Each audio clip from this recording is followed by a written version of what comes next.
Hi, how are you? A comparative text, and this time around it's I swimming in the Tromso and between a rock and a hard place by Aron Ralston.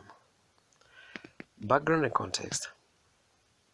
So in the first text, that is text 1, the writer describes an experience that he had in Tromso, north of the Arctic Circle. By the time we've found the right beach, the fire is already lit and it's burning beautifully. There is no clubhouse. As it turns out, just a circle of stones on the beach with this glorious blaze in the middle, and gathered round it are a small group of hearty Tromso ice swimmers.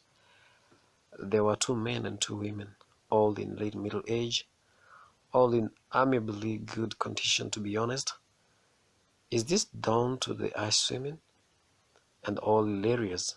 Welcome, they shout mirthfully. An exam style question, which is question number 5, based on both texts 1 and 2, from the extract booklet that you'll be provided with during an exam day. Compare how the writers present the ideas and perspectives about their experiences. Support your answer with detailed examples from both texts, including brief quotations, 22 marks. Straight away, without wasting time, both texts describe a dangerous experience, but text 2 describes things going wrong, whereas all goes well in text 1. Both texts are written in the first person, but text 1 includes the different perspective of the ice swimmers. Both texts are written in someone who has chosen to venture into a potentially dangerous situation. Text 1 is written by someone who is a novice, whereas text 2 is written by somebody with experience.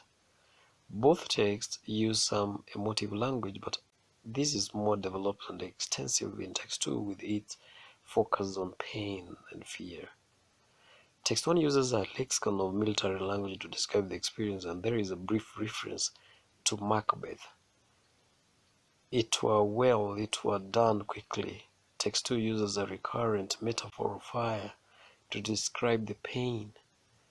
Text 1 includes some instances of humor and has a light-hearted tone, whereas text 2 is much more serious. Text 1 has some positive elements, but text 2 does not.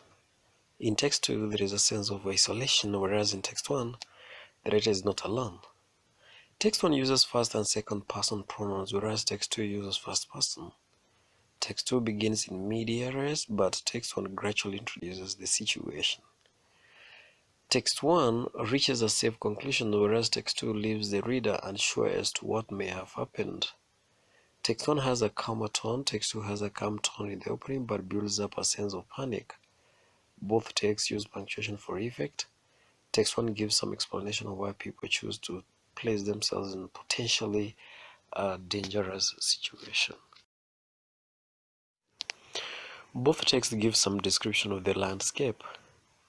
In text 1, the writer says he is not as prepared as the more experienced ice swimmers, whereas the writer in text 2 is more prepared. Ralston checks the route before starting down. Both focuses on time. Text 1 happens in a blur and talks about the safe time to be in the water, and Ralston talks of how time seems to change as the incident happens. Time dilates as if I'm dreaming. Both texts have some element of measurement to emphasize danger. Text 1 in the temperature and text 2 in the distance and expanse of space.